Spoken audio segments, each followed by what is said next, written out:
Graças e paz, irmãos. Bom dia a todos. Sejam bem-vindos ao nosso início de escola bíblica dominical, né? Nosso início de ano letivo, se é que podemos dizer assim. Os nossos jovens sentem arrepios, né? De pensar que está começando um ano letivo. Poxa, até na igreja, nem na igreja não salva, né? Mas é isso, conhecimento é sempre bom, independente do que nós estamos aprendendo, né? Se nós soubermos usar aquilo que nós estamos aprendendo, nós sempre temos algo de bom para colocar em prática. Bom, irmãos, nós vamos iniciar então o nosso ano dando sequência, né, ao padrão que nós adotamos, pelo menos no final do ano passado, né, de estudar um livro completo, né, nós estudamos por último o livro de Ageu, né, que são livros teoricamente esquecidos por nós, né, na nossa leitura. Não são livros que nós costumamos parar para lê-los, né, para meditar neles. Nós sempre partimos para aqueles livros mais conhecidos, né, que nós já temos um pouco mais de conhecimento sobre eles. E alguns livros eles vão ficando meio de lado, meio para depois, e às vezes a gente só acaba lendo eles de passagem quando a gente faz aquela leitura completa da Bíblia, né, como nós costumamos fazer, ou pelo menos deveríamos fazer, né? E o livro de Judas é um desses livros, né? Uma carta, um único capítulo, né, com alguns versículos. Algumas pessoas nem gostam de ler muito o livro de Judas, né, porque acham que é o Judas Iscariotes que escreveu. Falei, eu não vou ler o livro desse traidor, não. Que eu quero saber desse homem. Né, mas nós vamos ver aqui hoje que não é sobre ele, né, não foi ele que escreveu esse livro. Tá? E nós vamos falar um pouco sobre ele, porque é um livro muito importante para os nossos dias. E vocês vão poder ver no decorrer dos estudos, talvez nós vamos ter aí 5 ou 6 estudos dentro do livro, e vocês vão ver que todo o contexto, tudo o que tem aqui dentro desse livro, são coisas extremamente atuais, coisas que falam sobre aquilo que a igreja vive hoje, sobre aquilo que nós estamos presenciando, vivenciando nos dias de hoje, tá? E é por isso que é muito importante de nós falarmos sobre este livro, ok? Bom, irmãos, então, se você ainda não abriu, abra sua Bíblia no livro de Judas, capítulo 1, capítulo único, né? Nós vamos ler hoje dos versículos 1 ao 4. Diz assim o texto: Judas, servo de Jesus Cristo e irmão de Tiago, aos que foram chamados, são amados em Deus Pai e guardados em Jesus Cristo. Que a misericórdia, a paz e o amor lhes sejam multiplicados. Amados, quando eu me empenhava para escrever-lhes a respeito da salvação que temos em comum, senti que era necessário corresponder-me com vocês para exortá-los a lutar pela fé que uma vez por todas foi entregue aos santos. Pois certos indivíduos, cuja sentença de condenação foi promulgada há muito tempo, se infiltraram no meio de vocês sem serem notados. São pessoas ímpias que transformam em libertinagem a graça do nosso Deus e negam o nosso único soberano e Senhor Jesus Cristo. Até aqui. Bom, a primeira coisa importante de nós pontuarmos aqui é que esse Judas aqui, ele era o irmão de Jesus, tá? E ele foi o autor da última carta aqui do Novo Testamento. E é curioso nós já percebermos que Judas aqui ele não se apresenta como irmão de Jesus, né? Ele se apresenta como servo de Jesus Cristo e irmão de Tiago. Tiago também faz a mesma coisa lá no livro de Tiago, capítulo 1. Ele se apresenta como servo de Jesus Cristo. Ele não se apresenta ali como irmão de Jesus Cristo. Outra coisa importante é que esse Judas aqui, como nós já mencionamos no início, ele não deve ser confundido com outros personagens que aparecem aqui no Novo Testamento e que possuem esse mesmo nome. Judas era um nome comum entre os judeus daquela época, tá? E isso pode ser notado pelo próprio grupo dos 12 apóstolos, por exemplo, onde nós temos a presença de 2 Judas ali. Um é o Judas Iscariotes, né? O que traiu a Jesus, e o outro que era o Judas chamado Tadeu também, tá? Então nós temos a descrição disso lá em João 14, em Mateus 10, em Lucas 6, certo? E o próprio Judas aqui dentro da sua carta, no verso 17, ele vai deixar claro que ele não era um dos 12, tá bom? Então, só para nós termos noção o quanto esse nome era um nome comum da época ali, entre os judeus, tá bom? Além do fato, então, de Judas ser irmão de Jesus, como é mencionado nos evangelhos, em Mateus 13, em Marcos 6, nós vamos ver isso, não há mais muitos detalhes sobre a pessoa de Judas, né? Nós não temos muitas informações mais aqui sobre ele. O que nos parece é que Judas e os outros irmãos de Jesus, a princípio, não creram nele totalmente, certo? E possivelmente isso tenha mudado depois da ressurreição de Jesus. Judas ele também vai ser citado de forma indireta no livro de Atos, ali no capítulo 1, verso 4, onde naquela ocasião os irmãos de Jesus, eles já apareceram ali perseverando em oração junto com os apóstolos, enquanto eles aguardavam a descida do Espírito Santo. Então isso significa que no dia de Pentecostes, por exemplo, Judas estava ali presente com eles. Em 1 Coríntios 9, 5, mais uma vez Judas ele vai ser citado ali de forma indireta. Ali Paulo ele faz uma referência ao ministério itinerante dos apóstolos e também dos irmãos de Jesus. Tá? Na carta aqui escrita por Judas, nós também vamos perceber alguns traços do caráter de Judas, da personalidade deles. E com toda certeza a humildade era uma das suas características mais evidentes, mais fortes aqui. Porque em nenhum momento Judas ele se apresenta ou faz questão de mostrar para as pessoas, para os seus leitores, que ele era irmão de Jesus. Ele não se apresenta dessa forma, né? Ele simplesmente se coloca como servo de Cristo para aqueles que estavam lendo aquilo que ele estava escrevendo. E quando ele faz isso, obviamente ele também está expressando aqui, de forma clara, a divindade de Cristo na pessoa de Jesus. Ele também era uma pessoa muito aplicada naquilo que diz respeito às Escrituras, tá? Ele tinha um profundo zelo pela verdade do Senhor, como nós vemos aqui no verso 3. E na sua carta aqui também, o principal objetivo de Judas, ao escrever essa carta, é tratar da apostasia, certo? E é irônico nós pensarmos isso, né? Visto que talvez aquele que nós conhecemos como principal dos apóstatas também se chame Judas, né? Que é o Judas Iscariotes, aquele que traiu a Jesus, ok? Vamos entrar no texto então, verso 1, onde vai dizer: Judas, servo de Jesus Cristo e irmão de Tiago, aos que foram chamados, são amados em Deus Pai e guardados em Jesus Cristo. Vamos dar uma atenção então para esse fato de Judas se chamar de servo de Jesus Cristo. Essa era uma forma comum, convencional, dos discípulos se apresentarem diante das pessoas. O apóstolo Paulo, por exemplo, né, que não era um discípulo direto de Jesus, mas foi chamado e colocado pelo próprio Jesus como apóstolo, né, ele também se apresenta assim na grande maioria das suas cartas, dos seus escritos ali. E essa palavra, irmãos, a palavra servo, ela traz como significado imediato a palavra escravo, tá? Então nós vemos que para eles, para esses discípulos, para os apóstolos, se classificar, eles mesmos se classificarem como escravos de Cristo, não era algo pejorativo ou algo que ofendesse a eles, muito pelo contrário.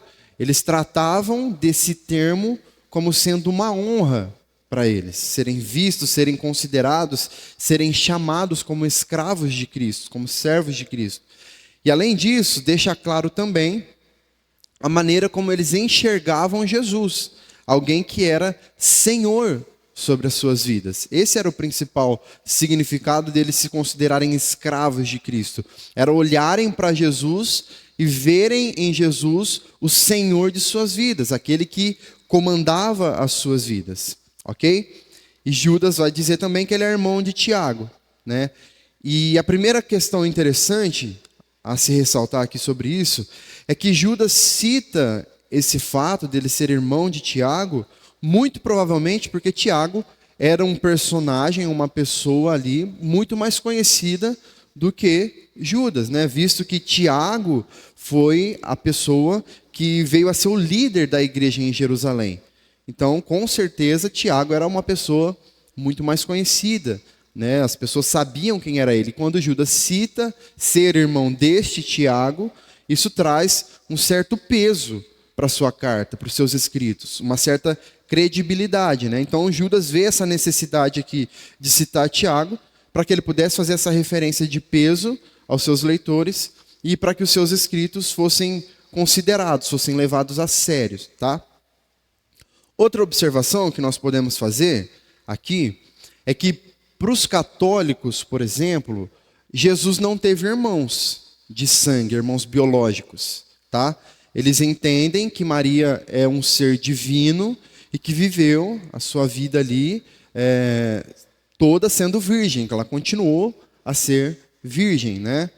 E eles interpretam, então, esses textos que citam irmãos de Jesus, como Marcos capítulo 3, versículo 31 e 32, que vai citar, né, que Jesus teve ali os seus irmãos, eles interpretam esses irmãos de Jesus como irmãos espirituais, assim como nós hoje nos consideramos irmãos em Cristo, por exemplo. Para nós, protestantes, nós não temos muitos problemas em interpretar isso, porque nós cremos que Maria deu continuidade à sua vida, se casou com José e concebeu outros filhos, normalmente, né? Nós sabemos que o santo da história era Jesus, ok? Então nós não temos muitas dificuldades com isso aqui, tá? Mas é algo a se ponderar também.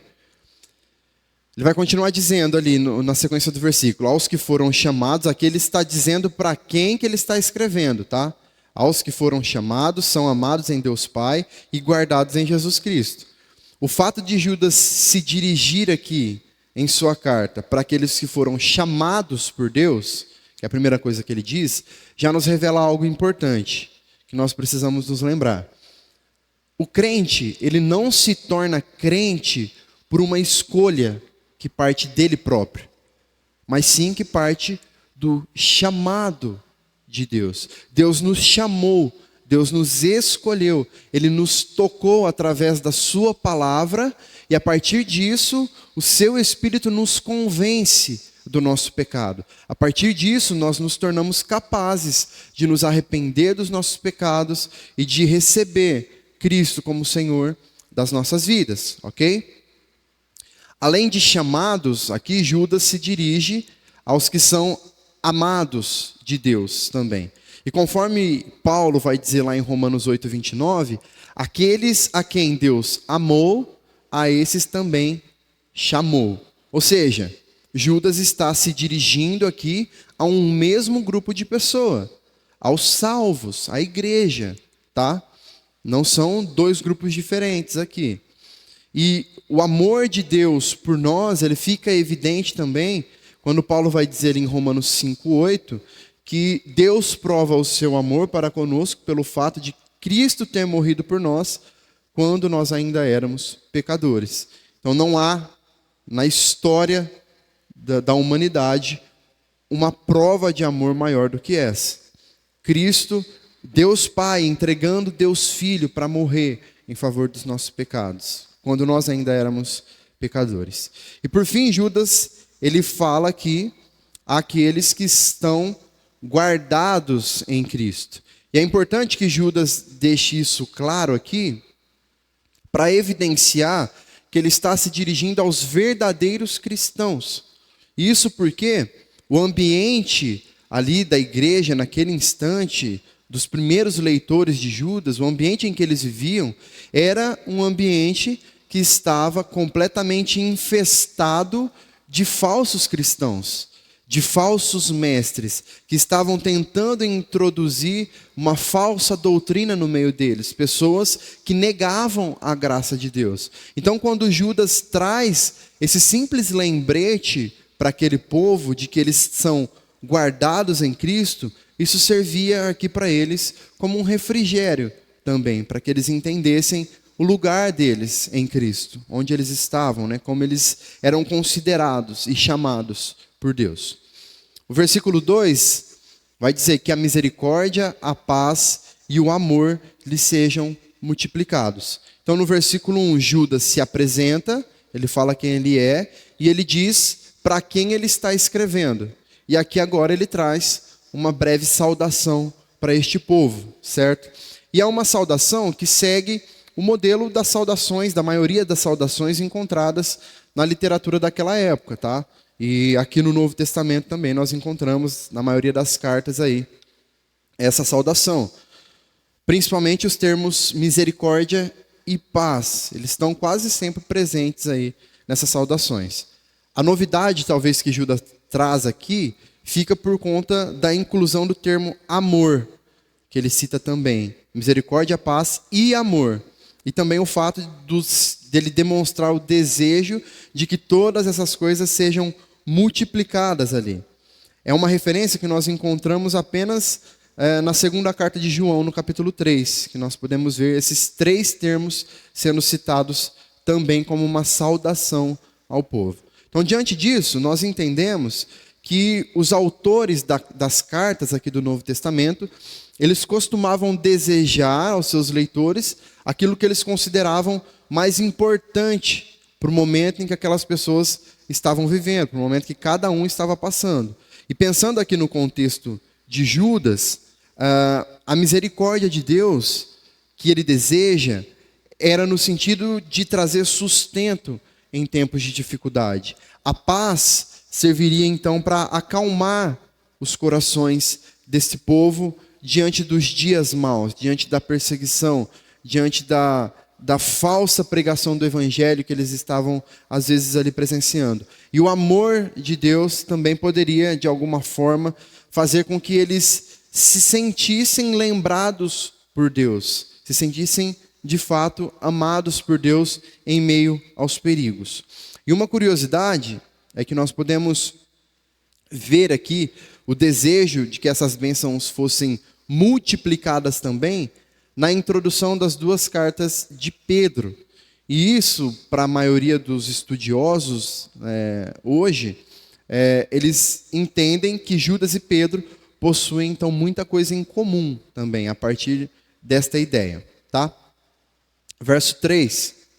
Amados, quando eu me empenho... Aqui ele vai começar agora a falar, então, o motivo dele estar escrevendo. Então, ele primeiro se apresenta, depois ele indica para quem ele está escrevendo, depois ele faz uma breve saudação, e agora ele vai começar a dizer o motivo pelo qual ele está escrevendo, ok? Amados, quando eu me empenhava para escrever-lhes a respeito da salvação que temos em comum, senti que era necessário corresponder-me com vocês para exortá-los a lutar pela fé que uma vez por todas foi entregue aos santos. Então, nesse momento da carta, Judas está explicando aos seus leitores o motivo pelo qual ele está mudando de assunto, mudando de ideia. Ele tinha uma ideia e ele muda de ideia do assunto que ele vai tratar com eles. E ele se vê nessa obrigação justamente pelos ataques que o povo de Deus está sofrendo diante de alguns perturbadores da igreja. Então ele começa o versículo com uma expressão, amados, ele vai dizer, né? E por diversas vezes na carta, Judas ele se dirige ali aos seus leitores dessa forma, os chamando de amados, né? Algo que demonstra toda a sua preocupação. Era uma preocupação genuína, era algo verdadeiro que Judas estava querendo demonstrar ali para com o povo. Ele se sentia parte desse povo. Ele de fato se sentia irmão, né, desse povo. E ele tem um amor por essas pessoas. E é por isso que ele chama, que ele se dirige a essas pessoas, a nós, como amados, tá?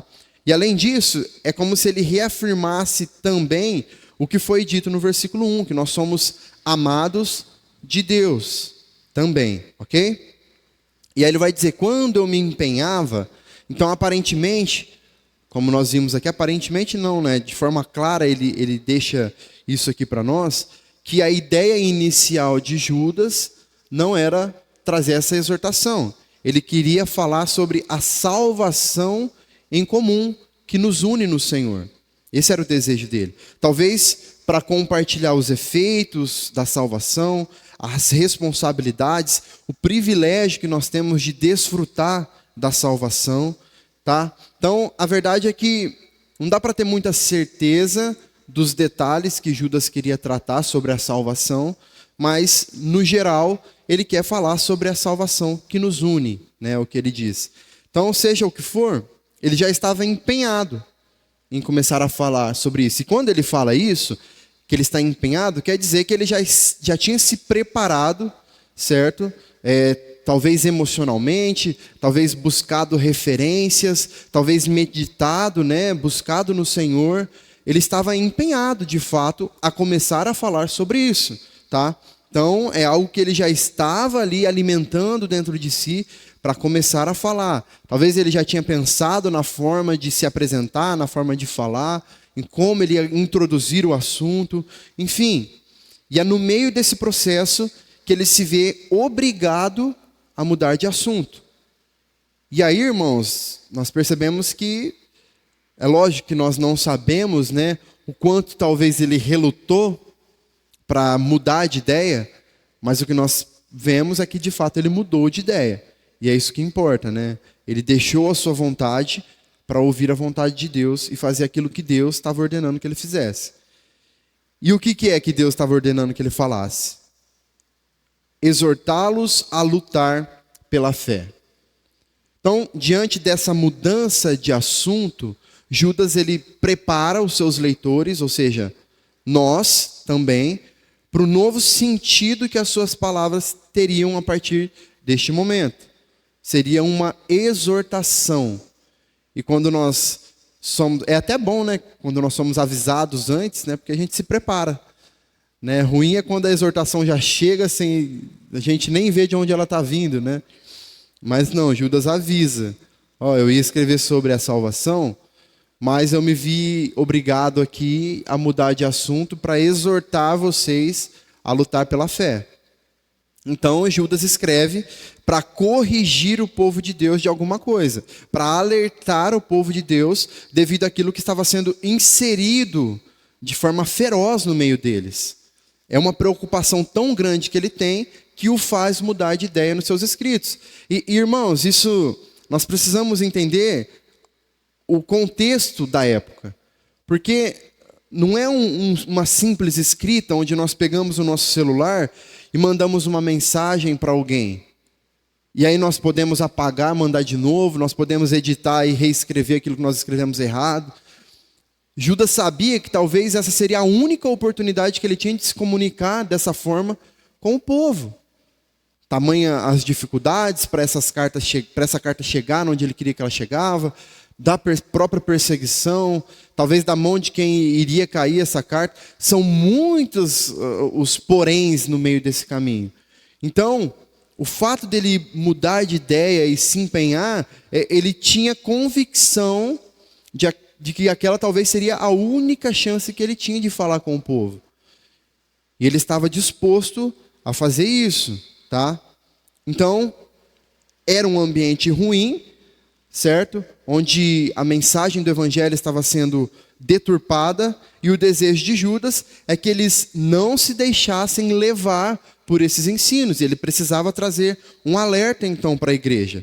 E aqui é muito importante nós darmos uma ênfase para algo que está em alta nos nossos dias hoje. Porque hoje, ser cristão, ser crente, se tornou sinônimo de ser bem-sucedido. certo? Em todas as áreas da nossa vida, né? A pessoa vai para a igreja para ter sucesso nos seus negócios, no seu trabalho, na sua faculdade, né? Para ter sucesso nos seus relacionamentos, para ter uma saúde física e emocional em perfeito estado e ter todos os seus sonhos, os seus desejos realizados. As pessoas buscam a Deus hoje por isso. Não que seja errado buscar em Deus sucesso nessas coisas. Não é errado, aliás, nós devemos fazer isso. Mas esse não pode ser o principal objetivo das nossas vidas. Nós não podemos basear a nossa vida cristã em buscar coisas que satisfaçam o nosso corpo, a nossa mente e a nossa emoção. Porque nós estamos fazendo errado, tá? Então Judas, ele é claro em dizer, e aí isso vai no caminho oposto aqui, que nós devemos lutar é a palavra que ele usa, nós devemos lutar pela fé que foi entregue a nós. Diante disso aqui, duas coisas precisam ser levadas em conta, irmãos. Primeiro, nós devemos perceber que Judas fala sobre uma fé que foi entregue a nós, ok? Ou seja, não é algo que nós conquistamos pelos nossos esforços, mas que nós recebemos gratuitamente da mão de Deus. Lembra que nós fomos chamados por Ele? O primeiro passo quem dá é Deus, irmãos. E nós respondemos a isso. Além dele nos chamar, Ele nos entregou essa fé. Então, essa fé se trata dessa capacidade que um dia nos foi dada de crermos em Cristo como nosso único e suficiente Salvador. Essa fé se trata dessa capacidade de reconhecermos que somos pecadores e que necessitamos da salvação que está em Cristo. É isso que nos foi entregue um dia. E é isso que nos faz estar aqui hoje, ainda, lutando pela nossa fé. Esse é o primeiro ponto. O segundo ponto é que nós somos exortados a lutar por essa fé. Ela nos foi dada de forma gratuita. Mas não significa que nós devemos nos acomodar agora que ela nos foi dada. Porque apesar de ter sido gratuito, né, para nós, quem morreu para nos dar, não foi de graça para Ele. É como se você fosse convidado para comer na casa de alguém, você chegasse lá e estivesse tudo pronto para você comer. Você gastou alguma coisa?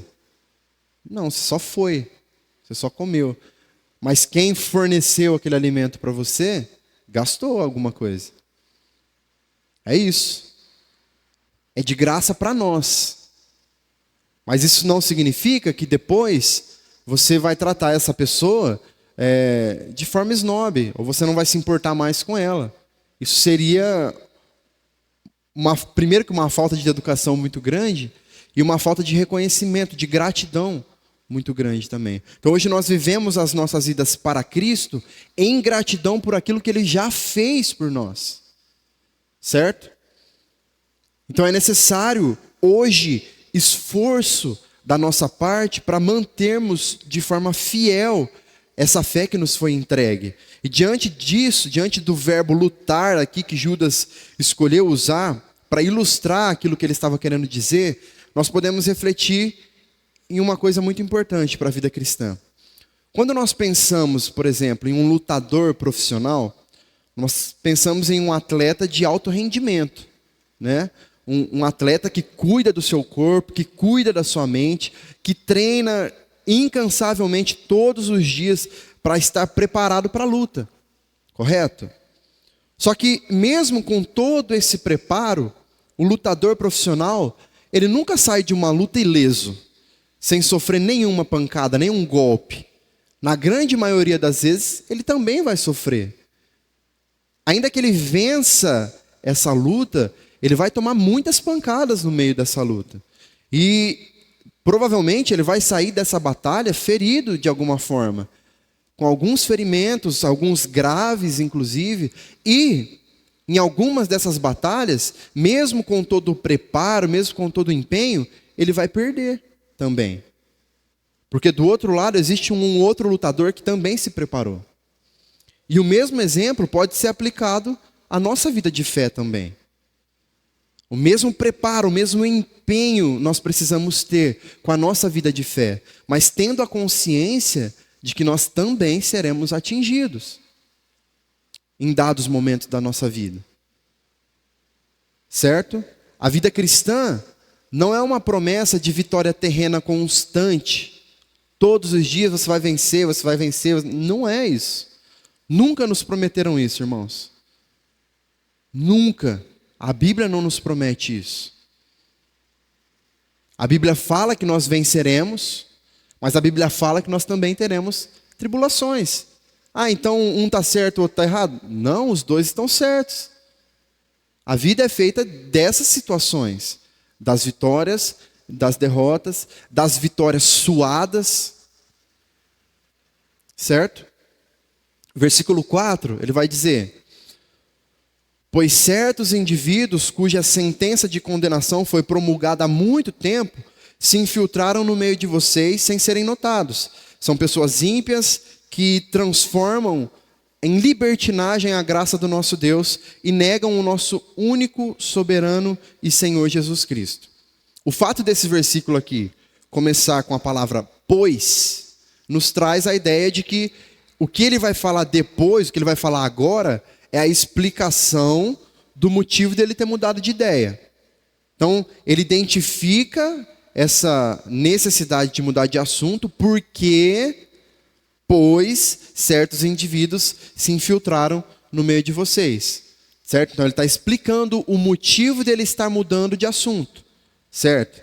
E aí ele vai falar que são pessoas ímpias que transformam em libertinagem a graça de Deus. É uma descrição muito clara que Judas faz aqui, que não precisa nem de muita explicação. O único detalhe que eu gostaria de citar é que numa outra tradução, o texto diz que essas pessoas se infiltram com dissimulação no meio do povo. O que é uma pessoa dissimulada? Uma pessoa dissimulada é uma pessoa que esconde as suas verdadeiras intenções. Certo? É uma pessoa que finge ser algo que ela não é para conquistar coisas em benefício próprio. É uma pessoa dissimulada. Isso. Então o alerta de Judas aqui era justamente voltado para a ação dessas pessoas. Pessoas que se infiltravam ali no meio deles, no meio da igreja. Pessoas dissimuladas que pintavam uma realidade que na verdade eles não eram. É o famoso lobo em pele de cordeiro, ok? Que por fora demonstram uma coisa, uma imagem, mas que a real carcaça dessa pessoa expressa outra coisa completamente oposta daquilo que ela está demonstrando, tá? E aí Judas vai falar sobre uma sentença que foi promulgada há muito tempo sobre essas pessoas. E essa parte aqui do versículo talvez seja a mais discutida aqui desse trecho. Existem pelo menos 3 possibilidades para ser consideradas aqui. A primeira possibilidade é que Judas estaria se referindo ao fato de que Deus antecipadamente, ou seja, desde a eternidade, já havia estabelecido esses indivíduos aqui para a condenação eterna, ok? E isso vai se apegar aí ao fato de que essas pessoas, elas não apenas se afastaram do Senhor, mas também elas distorceram a graça e a mensagem do Evangelho. E quem entende dessa forma vai se basear em passagens bíblicas, como por exemplo de Romanos 9, que nós já tratamos aqui, onde vai falar sobre os vasos de ira preparados para a destruição. Então eles entendem que essa ideia, né, de uma sentença já promulgada há muito antes, muito tempo, seria essa ideia de pessoas que já foram condenadas por Deus desde a eternidade. Só que o contexto aqui da passagem, e também essa palavra promulgada que aparece aqui, ela traz uma ideia um pouco diferente nessa ocasião aqui. Ela traz a ideia de uma sentença que foi literalmente escrita anteriormente. em um outro momento. Ou seja, o texto está dizendo que Judas tinha em mente aqui uma fonte de prática ou de escrita antiga, e ele está se baseando nessa fonte para falar o que ele está falando aqui. Tá? Então, essa primeira possibilidade talvez fique um pouquinho mais descartada. Mas é uma boa possibilidade. Tá? Uma segunda possibilidade é de que Judas estivesse se baseando, então, já que se baseando em algo escrito antigamente, ele poderia estar se baseando, então, no Antigo Testamento, tá? Que antecipa lá, e muito antes, a condenação de falsos profetas, de falsos mestres, né? E aí a autoridade com que Judas cita as Escrituras aqui nessa sua carta serve como apoio aqui para essa ideia, né? Porque além disso, logo depois ele vai citar vários exemplos da história de Israel que estão registrados no Antigo Testamento. Então, muito se faz essa junção, né? Essa ligação entre as ideias. Inclusive, algumas traduções da própria Bíblia, como por exemplo a tradução da linguagem de hoje, que é uma tradução um pouco mais moderninha, né, vamos dizer assim, ela já traz essa ideia, inclusive, que nesse trecho aqui vai dizer assim: há muito tempo que as Escrituras sagradas anunciaram a condenação que eles já receberam. Tá? Porém, embora os exemplos aí sejam considerados bons para esse contexto aqui, existe uma passagem dentro da própria carta de Judas aqui, nos versículos 14 e 15, que nós vamos até ler, que se encaixa de forma mais precisa naquilo que Judas está querendo fazer referência aqui, que é a profecia de Enoque, certo? Olha o que diz os versículos 14 e 15 aí que nós lemos, que nós vamos ler ainda, né, nos próximos estudos. Foi a respeito deles que também profetizou Enoque, o sétimo depois de Adão, dizendo: eis que o Senhor vem com milhares de seus santos para exercer juízo contra todos e para convencer todos os ímpios a respeito de todas as obras ímpias que praticaram e a respeito de todas as palavras insolentes que os ímpios pecadores proferiram contra ele. E aí surge uma questão aqui, que talvez você não tenha se atentado ainda, e eu poderia nem citar, mas vamos citar, porque talvez você vai ouvir isso em outro lugar depois. Alguns vão levantar a questão aqui, se essa então seria uma citação de Judas, uma menção de Judas a um livro apócrifo. O que é um livro apócrifo? É aqueles livros que foram escritos, mas que não entraram no cânon bíblico, que não fazem parte da Bíblia, que fazem referência a histórias do povo, né, do povo de Deus, do povo judeu, mas que não entraram aqui na composição da Bíblia. E existe um livro que se chama Apocalipse de Enoque. E neste livro é citado esse mesmo exemplo. Então é um livro que não entrou na composição bíblica, como nós a temos hoje. Porém, ali Enoque menciona diversas vezes a vinda de homens ímpios que sofrerão a destruição da parte de Deus. Significa que Judas tenha se inspirado em um livro que não foi inspirado por Deus para escrever sua carta? Não, não significa isso. Vários escritos, vários costumes judaicos da época, eles eram utilizados aqui para trazer lições para o povo de Deus também. Tá? Por exemplo, o caso da citação feita por Paulo em Atos 20, 35. Tenho-vos mostrado em tudo que, trabalhando assim, é necessário auxiliar os enfermos e recordar as palavras, preste atenção, e recordar as palavras do Senhor Jesus que disse: mais bem-aventurado coisa é dar do que receber. Nós sabemos que Jesus, ele não escreveu diretamente um livro da Bíblia. Ele não pegou a pena lá e escreveu um livro, correto? Jesus não fez isso, tá? Ele disse algumas palavras e essas palavras foram registradas, certo? Além disso, o que deve ser ponderado é que o conteúdo da palavra dita que é o que importa. É o conteúdo do que está sendo dito que precisa ser analisado se está alinhado com todo o restante do conceito das Escrituras. Por isso que nós não devemos nos apegar nessa questão, um livro apócrifo ou não. É o conteúdo do que está sendo dito que nos importa aqui. Um outro exemplo que nós podemos dar é o de que, por exemplo, existem várias músicas, inclusive não cristãs, livros, filmes, séries, vídeos que nós vemos por aí, que citam textos bíblicos, por exemplo. E aí é o caminho inverso. Pega uma palavra inspirada por Deus e utiliza em um contexto completamente secularizado, que às vezes está sendo utilizado até para dar base em coisas que o texto não dá base, mas está ali. O conteúdo é bom do que está sendo dito? É. Mas está sendo utilizado da maneira correta? Não. E é isso que nós precisamos estar atentos, tá? Não é porque um conteúdo que sai de uma fonte não tão boa, mas que fala de algo muito bom, de algo que faz sentido, de algo que está em concordância com a Bíblia, que nós devemos descartar. Ok? Nós precisamos ter a sabedoria, irmãos, de fazer essa leitura, de discernir essas coisas. Tá? Não é tudo que está lá fora, não é qualquer... Vamos trazer aqui para esse exemplo de coisas populares, né? Não é qualquer música, não é toda música que não foi composta por um compositor cristão que não presta. Assim como não é toda música que foi composta por um compositor cristão que presta.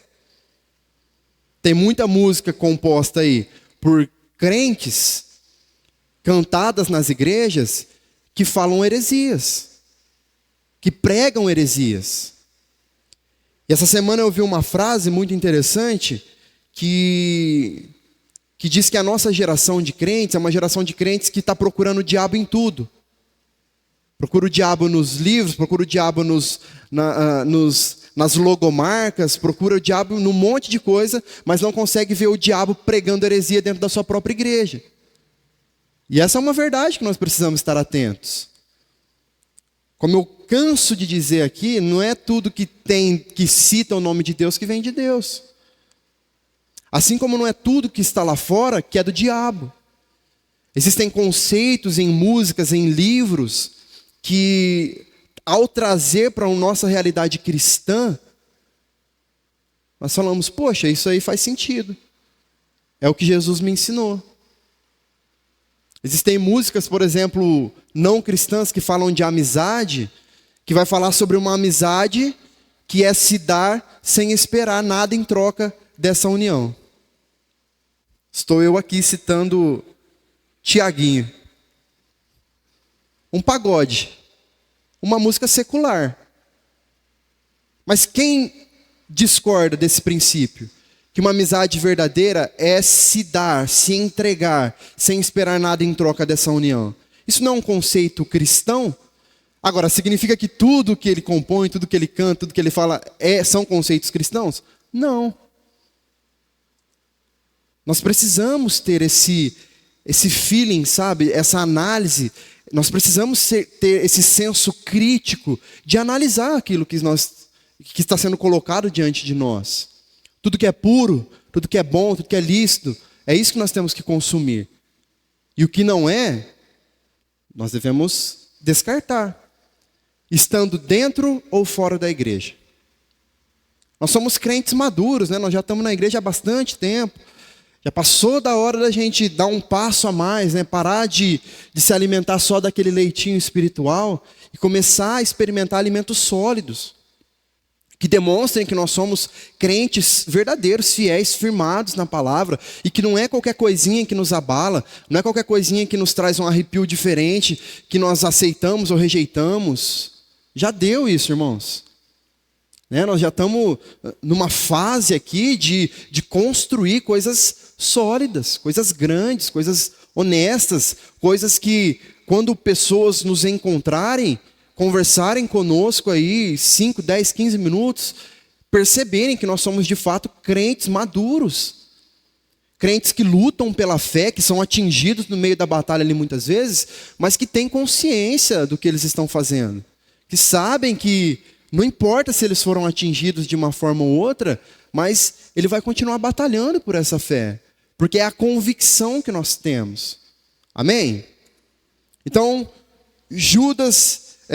se Judas cita aqui essa profecia de Enoque, irmãos, nesse contexto, e a carta de Judas ela está inserida no cânon bíblico, é porque esse trecho, essa palavra aqui, essa citação dele, é uma palavra dada diretamente por Deus a nós, útil para o nosso ensino. Nós lemos que toda a Escritura é útil para o ensino, para a repreensão, não é? Então se está aqui, é isso que nós cremos. Nós cremos pela fé que toda a Bíblia é a palavra de Deus. Então, se é um texto que está aqui, isso significa que serve para o nosso ensino. Certo? Vamos fazer aqui algumas aplicações rapidamente.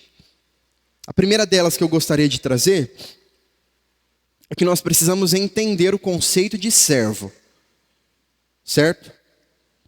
A mensagem que é insistentemente forçada hoje, atualmente, dentro da maioria das igrejas, de muitas igrejas, né? Não vamos falar a maioria, mas de muitas igrejas, e que é espalhada de forma mais forte através da internet, talvez, é uma mensagem que vai numa direção oposta ao conceito de ser servo.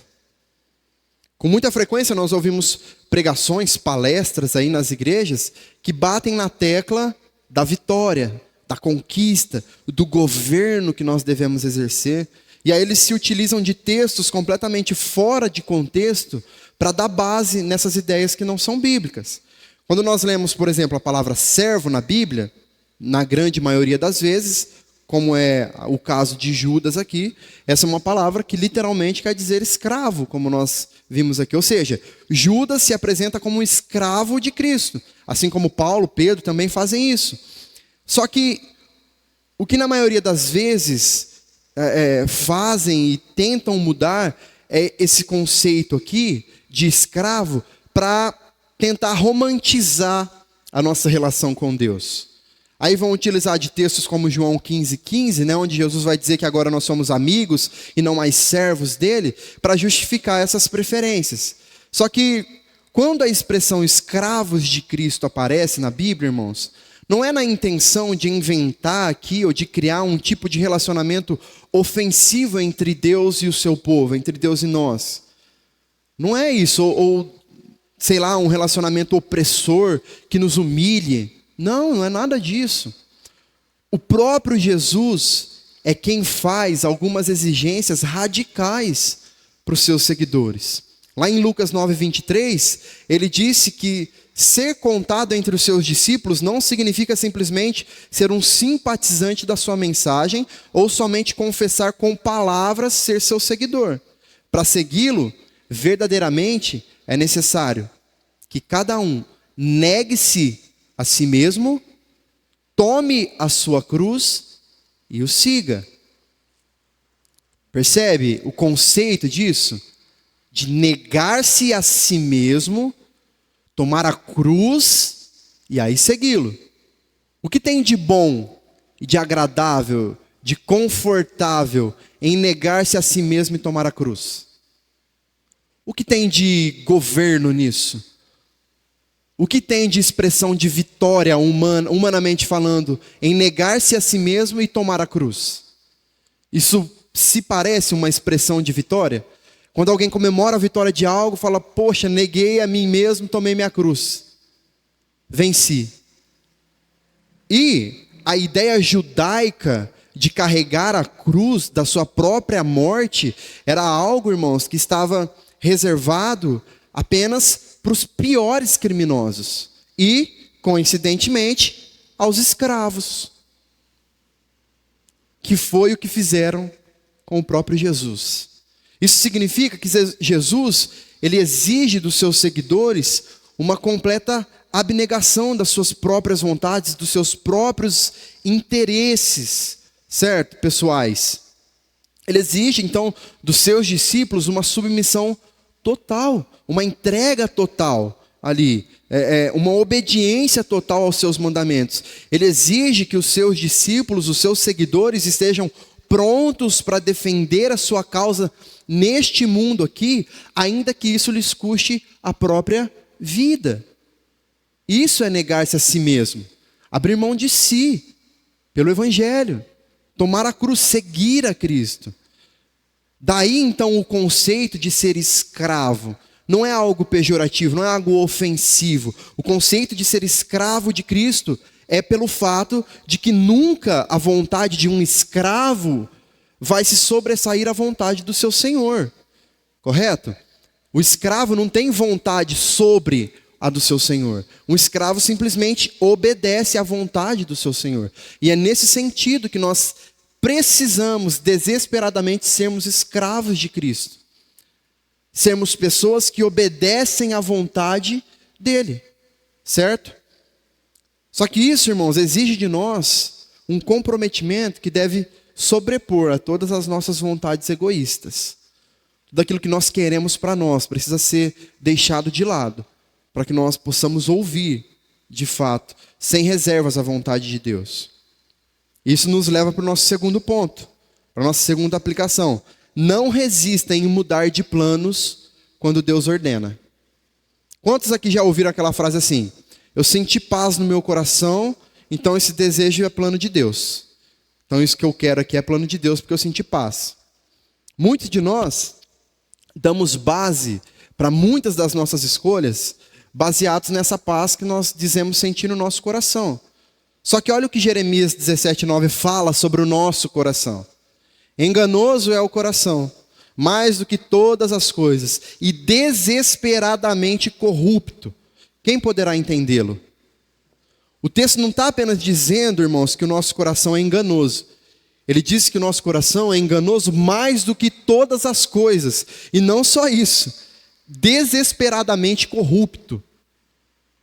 Essa é a descrição do nosso coração. Agora pense, se você se vê em uma situação em que você precisa confiar em uma pessoa que é considerada a mais enganosa de todas, a pessoa mais mentirosa de todas, a pessoa que é considerada mais corrupta de todas, desesperadamente corrupta, você confiaria? É meio complicado, né? Nós não conseguimos confiar numa pessoa que tem essas características. E por quê? Por qual motivo, razão ou circunstância nós confiaríamos então no nosso coração, se a Bíblia está dizendo que o nosso coração é exatamente isso? Enganoso mais do que todas as coisas, desesperadamente corrupto. Não tem motivo para nós confiarmos no nosso coração. E para além disso, olha o que Oséias capítulo 4, verso 6, a parte A do versículo diz: o meu povo está sendo destruído, pois lhe falta o conhecimento. Esse texto nos diz que a falta de conhecimento nos destrói. Mas não é um conhecimento qualquer. É um conhecimento de Deus. A falta do conhecimento de Deus nos destrói. O texto bíblico em Tiago também vai nos incentivar a buscarmos sabedoria, que Deus nos daria de bom grado. E é importante nós entendermos que o conhecimento, ele não está atrelado a sentimento, mas a entendimento daquilo que nós absorvemos. Então aquilo que nós recebemos, aquilo que nós aprendemos, que às vezes nos causa um sentimento diferente, o sentimento talvez é a primeira reação àquilo que nós aprendemos. E ok, só que nós precisamos filtrar isso. O conhecimento, ele está atrelado não ao que você está sentindo quando você ouve algo. Você pode vir aqui, ouvir uma mensagem, e enquanto você está aqui, você chora, aquilo toca em você. Só que aí você chega na sua casa amanhã, você já está vivendo sua vida do mesmo jeito. Foi por quê? Porque você sentiu ou porque você entendeu? Você só sentiu, você não entendeu. Porque o entendimento transforma. O entendimento nos ensina. O entendimento nos faz aprender. E quando nós aprendemos, nós colocamos em prática esse aprendizado. Ok? Então não é sobre o quanto nos sentimos bem diante de uma palavra, mas sobre o quanto ela nos transforma. Sobre o quanto ela transforma as nossas ações, os nossos atos. E por que isso é importante aqui de nós falarmos? Justamente para que nós não nos deixemos ser levados pelo desejo do nosso coração, porque o nosso coração é enganoso. Se Judas tivesse se deixado levar por aquilo que ele sentia ser importante falar, em um primeiro momento, ele não teria trazido essas exortações para nós aqui. Ele teria continuado falando sobre a salvação. Significa que seria algo ruim? Não. Judas não ia falar sobre algo que nos fizesse pecar, ou que nos fizesse andar contra a vontade de Deus. Não. Só que não era a vontade de Deus naquele momento que Judas falasse sobre salvação. A vontade de Deus era que Judas falasse, trouxesse essa exortação para a igreja, e foi o que ele fez, certo? O problema, irmãos, é que no nosso caso, na grande maioria das vezes, o que o nosso coração deseja geralmente é pecaminoso. É algo que nos leva para um caminho oposto aonde Deus está. Então é por isso, irmãos, que nós não podemos relutar em mudarmos de direção quando Deus mandar. Só que é por isso também que os nossos corações e mentes precisam estar treinados para isso. O nosso sentimento, lembre-se disso, o nosso coração é enganoso. Nem sempre paz no coração significa verdade de Deus. Nem sempre. Às vezes pode ser o nosso ego falando mais alto também. O nosso próprio desejo falando mais alto. E por último, seja um lutador da fé. Assim como o exemplo que eu dei lá do lutador profissional, nós, enquanto lutadores da fé, nós também precisamos nos preparar todos os dias para as batalhas que nós enfrentamos, tá? O nosso corpo, a nossa mente, principalmente o nosso espírito, precisam estar fortes e preparados para as batalhas que nós vamos enfrentar. Nós temos que ter essa consciência, irmãos, de que, assim como esses lutadores profissionais, nós também levaremos muitas pancadas no meio do caminho. Alguns ferimentos vão nos incomodar, às vezes nós vamos até perder algumas dessas batalhas. Porém, nós nunca devemos desistir de nos preparar para as próximas batalhas que virão. Nunca devemos desistir de lutar para mantermos a integridade da nossa fé. E o nosso maior exemplo desses 3 pontos é Jesus. Isso porque ele sempre foi o servo máximo de Deus, que abriu mão de toda a sua glória, de toda a sua majestade, para se tornar homem, sangrar em uma cruz pelo perdão dos nossos pecados. Jesus sempre foi aquele que se colocava diante de Deus para cumprir com a vontade do Pai e não com a dele próprio enquanto homem. Foi isso que ele disse quando ele ora no Getsêmani, mesmo diante de uma angústia profunda, em que o seu corpo sofria dessa angústia, ele diz: mas que seja feita a sua vontade. Ele abriu mão da sua própria vontade pela vontade do Pai, enquanto homem, né?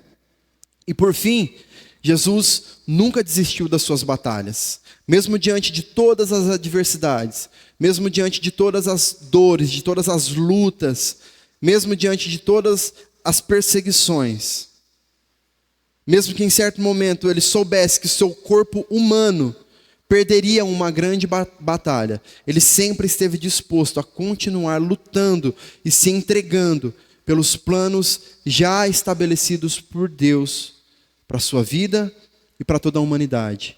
E olha, a batalha que Jesus lutou foi por outros e não por ele.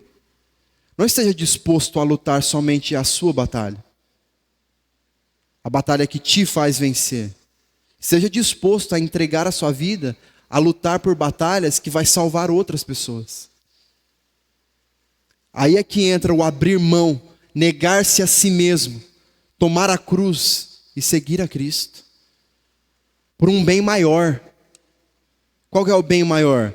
Que o nome de Jesus seja levado a toda criatura. Esse é o bem maior, é por isso que nós estamos aqui, é para isso que nós somos criados, é por isso que nós existimos. Para que o nome de Jesus seja levado, para que todo joelho se dobre diante do Senhor, para que o máximo de pessoas possível possam ouvir da mensagem do Evangelho.